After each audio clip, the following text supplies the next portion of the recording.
Hey guys, welcome to the podcast episode. And I'm really excited about today's guest, Katie McManus. She's actually going to come from a very interesting angle and slant as a ADHD business strategist and money mindset coach. So we're going to talk about, I love all things marketing, social media, how to use ADHD in a good and how to manage it, as well as meditation, manifestation. I think for the audience out there, the entrepreneurs are really going to love this episode. So, Katie, welcome. Thank you so much for having me, Chris. Yeah. So we connected through Podmatch, and tell people about your story, your background, and we'll jump right into it. Yeah. So I am a classic career hopper. I think that's really common with people with ADHD. I really just struggled to figure out what my calling was, what I should be doing for work. I had kind of the golden handcuffs that I think a lot of ADHDers have, is that like we're good at things really fast. Right. And so I found myself, I was a sommelier, I was an actress, I taught knitting, I was in sales for a bunch of different industries, and I was really good at all of them. Depending on how good the career was, I ended up staying for way longer than I should have. In the back of my mind, I always wanted to be a coach. I always wanted to help people, in a very, very direct way, just live a better life in some way, shape, or form. And it actually took me getting into a really serious car accident in 2017. And I had a mild traumatic brain injury. And I had to be off work for about 8 months. And I finally went to coach training and started my business. It's been a wild 5.5 years. And I will say that starting a business for me was kind of like a dance with the universe. I had to get up and I had to like choose a niche. And I started off actually being a dating coach for men in San Francisco, which I don't know if you've ever been to San Francisco. Have you? Oh, I go there. I mean, not recently. I heard the city's on a downturn, but it is. But downturn or not, dating has never been easy there. So I decided I was going to just do this service for all of straight womankind in San Francisco and become a dating coach for the men there. I got one dude as a client, and the rest of my clients were women, and they all, except for one, really needed help with like executive coaching and how they were, being at work and setting boundaries around their time and everything. And so I kind of evolved into a leadership coach. And then all my coaching friends kind of turned to me and they're like, wait a minute, how did you do that? Like, how are you getting clients? How are you marketing yourself? How are you like selling anything? And I had taken my whole background in sales and all these different careers that I'd had. And I just kind of like found this system and started applying it. And I started showing it to other people and it worked. And I realized I liked that better. Like I felt like I was teaching alchemy in a certain way. And then of course, throughout this whole process, as I'm building my own business and helping other people build their businesses, I'm realizing I had this really messy relationship with money. And so I had to really come to grips with where I had limiting beliefs around money. And as I was doing the work, I kind of turned around and was doing the work with my clients. And it's become a major transformational piece of what I do with my clients today. Does that answer the question? Yeah, it's quite interesting. Can talk about this later, but it's quite interesting because, there's these little industry. Now it's more like it's like finance, and then there's diet and there's self-help and, and so all these, it's quite interesting how these, you have these different skill sets and you can apply them to different industries. You started out in the, the dating industry, or some people start on fitness or diet. Yeah. I think you were going to say something. Oh, no. I mean, it's so, I think we get down a road and we realize like you're helping them with one thing, but it's actually something completely different. And like, I think the goal with everything is for me, I think it was always help people have more freedom and flexibility and be more empowered in their life. And it just kind of pivoted into a different direction of how we go about doing that. Right. If you're dating and you're really confident in who you are and you find the right partner, that's really empowering. That gives you a lot of freedom and flexibility. Right. So I think it's very common in the personal development and manifestation space to kind of change roads, but not destination. Yeah, it's quite interesting. And, I love talking about this idea. I love more and more I talk about entrepreneurs, and they talk about how either they want freedom or they want to build something themselves. And, eventually they understand that their path to freedom is creating something. And So you talk about what's really interesting is I've never had a guest talk about ADHD and how it's helped them in their business. Yeah. Talk about that. Yeah. Well, so ADHD, do you have ADHD by chance? I may have a little bit, but it's not. Okay.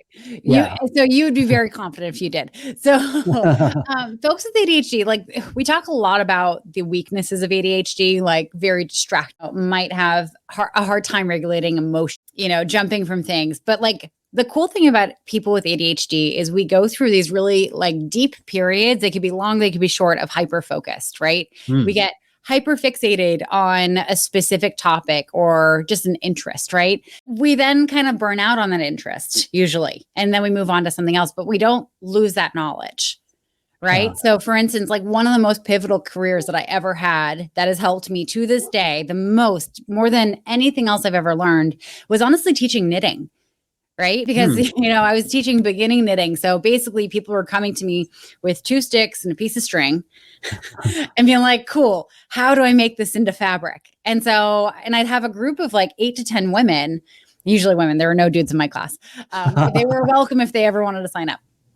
But anyway, I'd have to teach them, like, how do you do this? And some people needed metaphor, and some people needed me to give really specific, detailed instructions. Other people needed me to like show them, myself. Other people needed me to guide their hands. And learning how to like jump in and out and teach in all these different ways. I apply that every single day in what I do now, right? Because every single one of my clients learns in a different way, right? And they may learn like sales in one way, but marketing in another. So like being able to make this whole experience program, I mean, that knowledge is just, it's something that I'm so grateful that I learned early on. Folks with ADHD have a way of connecting the dots in areas that are completely different in a way that I think it helps them come to solutions that most people wouldn't get to. I have one client who is a lawyer. He's a litigation attorney. He's absolutely incredible, and he has ADHD. The way he finds solutions for his clients is way outside the box usually. But honestly, it's thanks to his ADHD, because he's constantly ping-ponging from this topic, that topic. Oh, well, we can take, this case from the cannabis industry and we can apply it to this business here. Or this employment law thing kind of loop-de-loops back to this legal standard over here. I don't really know legalese, but the way he finds different solutions for his clients is just so creative and innovative. I mean, that's one of the major superpowers of ADHD entrepreneur. The other thing is like I hate to say this because there's a big stigma around ADHD. We get called lazy a lot. We're masters of procrastination. Right. And it's usually because we don't want to start the thing. The starting is the hardest part.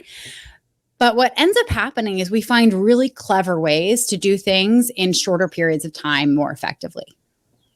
Right. And if you're an entrepreneur and you're starting a business and you're the one person who's like wearing all the hats, spinning all the plates, responsible for all the parts of the business, it's really important to be able to find the fastest, most effective way to do most things.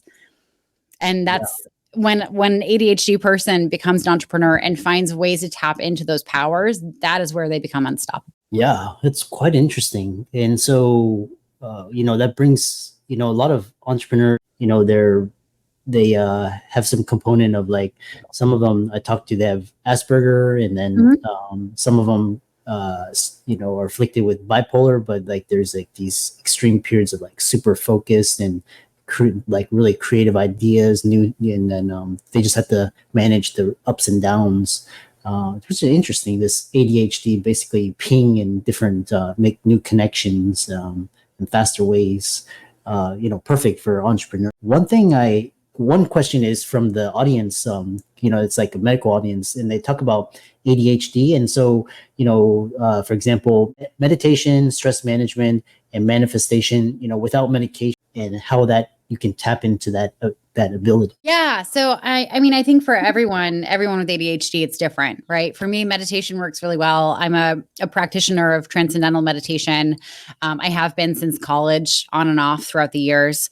I don't medicate. Honestly, I will get a prescription for Ritalin and I honestly just forget to take it and then it expires. I think a lot of people with ADHD experience the same thing, but I find exercise is really important for me. When I don't exercise, my mind kind of gets a little nuts and runs away with me. And my anxiety tends to like skyrocket when I haven't gotten my heart rate up. I also find alcohol. Last year, I made the very conscious decision to stop. I was a very social drinker, didn't have a problem with it, but it didn't impact me well. Like I would have one glass of wine with dinner and the next 2 days, my anxiety would be spiked. And I think that's really common with people with ADHD. There are basic self-care things that are really important when you have ADHD that make a massive impact on how productive and generative you're going to be in your business.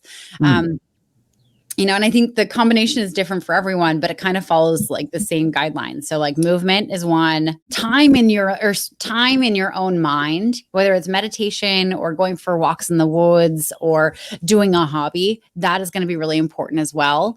And then of course, like nutrition and hydration, like ask someone with ADHD, when's the last time they had a glass of water? I bet they're like, I'm not sure. Like, that's why I have like all my drinks right here. I have my coffee, I have my sparkling water. Interesting. And how about manifestation? Like, cause, we talked about, healing the trauma with money, talk about that. Yeah. So I think, manifestation is a tricky one for people with ADHD because we tend to come up with very elaborate plans for like, this is how we're going to do the thing, right? And it's going to be, this is our routine and it's perfect. And we'll stick to it for a few weeks, if a few months. And then there comes a point where it loses its mojo, right? Like it completely loses its juice and we just get bored with it and we can't go back to it. And then all of a sudden, like we just don't have that practice anymore. And so for folks with ADHD, it's really important to remember that you get to create variety in every single practice that you do. So your daily meditation practice doesn't have to be the same every single day. Your workouts don't have to be the same every single day. And your manifestation practice doesn't have to be the same every day. Right now, my manifestation practice, do you want me to share what it is? Sure. Yeah, absolutely. Yeah. So I have a practice for high vibe days where I'm like connected to my higher self and like I really believe in all the things that are coming. And then I also have a practice that's for low vibrational days where I'm kind of connected to my shadow self. I feel kind of crappy and like, believing in this higher power is just kind of a reach for me.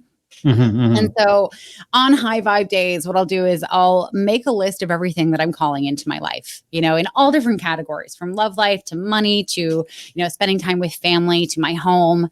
I'll then go through and kind of position myself as future me and assess like what beliefs does future me have for any of this to be true. For any of this to come into my life and be in my life, like what do I firmly have to believe? And so I create this whole inventory of the belief systems. And I will then go through and audit which beliefs I actually am very uncomfortable with today. Right. And so with those beliefs, like as I'm like, okay, well, this is really uncomfortable for me. I'll then go and make a list for each belief that I don't believe right now. And really make another list of what's the evidence that this is already true in my life. And then I'd like to tie it all together with gratitude. For any questions on that? No. It's kind of involved for low vibrational days, where I'm kind of feeling not myself or not in my power. What I like to do is just set a timer for 10 minutes and make a list of everything that I'm holding shame around. And I like to approach it that way because I think for a lot of people, when you start journaling, you can kind of go down like this downward spiral of like all the things that are going wrong in your life and all the things you're sad about. But if you frame it up as like, here's what I'm holding shame around, you're addressing that it's not necessarily true. It's just something that you have shame around. And just like Brene Brown says, shame only exists in the shadows. It can't exist when you flash a light on it. Right. And so I go through and I'll really assess where I'm holding shame. After 10 minutes is up, I'll go through and kind of find the common themes throughout all this stuff. And I'm not sure, are you familiar with EMDR, PTSD treatment? I've heard of it, but I'm not totally familiar with it. No. Yeah. So it's a tapping practice. It's something that my therapist taught me. And I will go through and I will tap through, different emotions that come up. And I'll then, after I've kind of like processed the emotion, because processing emotion is very different from intellectualizing the emotion of what's going on. I've just recently discovered this in like the last couple of years. But anyway, so once I process through that, I'll really try to go and reframe the different beliefs. Because here's the thing about manifestation. We can try to manifest $1 million all we want, but if we don't believe it's coming to us, it's not going to come to us. If you're training for a marathon, but you don't believe you can run a marathon, you're never running a marathon. Yeah. Interesting. So around money, well, actually, one thing you mentioned is processing emotions. I've heard that term.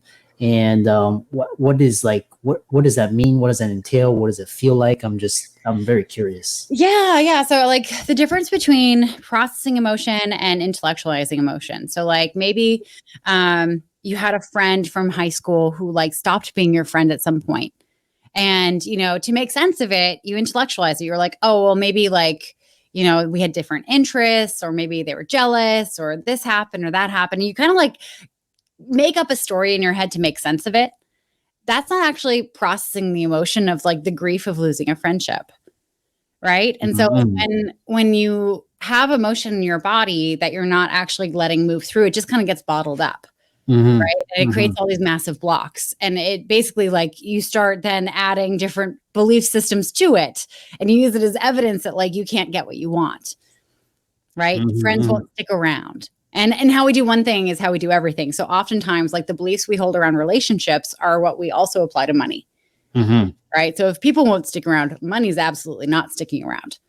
So instead of intellectualizing it, you want to really focus in on, what was the feeling back then? What's the feeling now? And where do you feel that in your body? Is it in your chest? Does it feel tight? Or is it in your gut? Do you feel like kind of sick? And you just want to focus in on what's that feeling and what is it now and what's it doing as you focus in on it. And just notice and like let whatever sadness comes up come up. Wow. And let it kind of move through you and notice it. And depending on, what other tools you have, it could be tapping, it could be dancing. You can absolutely like help move it through. But it's such an important part of the manifestation process. Yeah. Right? Fascinating. Well, one thing is, for this financial motivated community, you talked about you healing your relationship with money and kind of talk about like, you don't have to get into detail, but like the trauma and then the beliefs and how it sounds like you talked about one thing, which is processing, but how you healing your relationship with money. This is very fascinating. Yeah. So there are a bunch of different angles to this, and I can't get into all of it because we don't have the time. But the two big things that I have found to be most transformational for my clients is we have to figure out what your money archetypes are. Like, what is your operating system when it comes to making decisions around money, right? Because everyone's different. There are 8 classic money archetypes, and everyone has like a top 3 that kind of work together to help us decide things, right? Yeah. So like the archetype of the accumulator, the accumulator operates with money very fearfully, right? The accumulator takes great joy in seeing their bank balance grow. But as soon as it stalls out or it stops growing, that like kicks them into this like panic mode where they, instead of like going and trying to make more money, they just like start like cutting off expenses, like, everywhere. And it puts them into a further sense of scarcity. Right. So it's really hard to, believe in abundance when you're operating from a place of scarcity. Likewise, the maverick, which is like the exact opposite of the accumulator, is so comfortable with risk. And I'm a maverick. I'm a classic maverick. So we'll like spend a lot of money, like trust that it's going to come back. And we're like the master manifestors because like, we're just like, okay, cool. Well, I can spend whatever I want. And then I'll just figure out how to pay off the credit card this month. Right. And we're so good at doing it because we just don't have that emotional baggage that the accumulator has. However, we get ourselves into a different kind of trouble because sometimes we can't always do it. Right. Now, if that's how you operate with money, I guarantee throughout your life, you've bumped into other belief systems in the world that have told you that the way you are with money is bad. It hasn't worked along with, what you've been taught from your family or what society says you should be doing with money. And so that can create trauma in itself, because if you're doing everything wrong, you're putting yourself into danger. That's scary. That means you're not safe, especially with something that, we rely on to live. That can create its own form of trauma. Now, that's one side of it. Then there's also family trauma around money, right? Yeah. How, like, your ancestors 5 to 7 generations ago, what were they doing when it came to money? What, like back in the day? Yeah, back in the day, like 5, 7 generations. If you were to guess, like, what was money like for your family back then? I would say they probably worked for it, or they had a business, and they probably just stuffed it on their mattresses. Yeah. I mean, there was nothing. I mean, equity, probably didn't have access to like equities, or probably you just had businesses or a job is kind of, that's what I would presume. But. Yeah. So like, their world was very different from our world. Right. I know, like, generations back, my ancestors were dealing with famine, and they were leaving Europe because like bad things were happening to come to the new world with like, like $3, in their wallet. And that was it. If that. And really, like, there's this poverty pride, because the human spirit really can't thrive when it believes it's downtrodden. And so that gets passed down generation to generation. And so we create these lives where we have to struggle for every dollar, because that's what our ancestors did, and they were proud of it. Right. And so there really has to be a reckoning and acknowledgement of like what has been handed down to me as a model of how to be with money. Has it had any trauma on me or created trauma in me? And if there has, like, separating it from myself and really starting the healing process. And oftentimes, my clients who start with me and we start this work, they end up like also needing to do therapy alongside it, because it also, the trauma that's related to money is usually trauma that's related to relationships as well. Yeah. Fascinating. Because, ancestors, grew up, like there's wars, and, they had to flee countries. And so that's why, they came here, and then basically they were just hoarder, save, and because that's their model. And then now our generation's like, oh, we have access to information, we have access to public markets really easy. And but then it's like the older generations, like, oh, pension, social security, well, and also like you go into gender. I mean, my mom, came of age during a time where she wasn't allowed to own a credit card without a male family member signing off on it. Yeah. Her mother, like had very little rights when it came to finances, in comparison to her husband. So there's a lot of trauma that women actually have to overcome generationally, because that's what we've been taught about money from our mothers and our grandmothers. Right. Versus what men learn about what they're capable with when it comes to money. Yeah. So it's really complicated. A lot of stuff goes into it. And I can't say I've ever had 2 clients that are exactly the same in how they deal with money. Yeah, really fascinating subject. I love, this idea of like money manifestation, or also, relationships. How can people contact you, follow you, reach out to you, check out your work? Really interesting, mindset session here, and how they can check out your work. Yeah, absolutely. Well, if anyone is curious about the work that I do with money mindset and business strategy for ADHDpreneurs, I recommend just emailing me. It's Katie@Katie. And then if you're interested in hearing more about what I talk about in regards to ADHD entrepreneurs, running a business and dealing with their money mindset, I actually have my own podcast. It's called the Weenie Cast. My whole tagline is stop being a weenie and start your business already. And if you go to weeniecast.com, you can check that out there. Yeah. Really interesting. I really learned a lot from the session, and I'm sure the audience out there will as well. And all of Katie's resources will be in the links and show notes. Be sure to reach out to her, follow her socials, and thanks so much for coming onto the podcast. Thank you, Chris. It's been a delight to be here.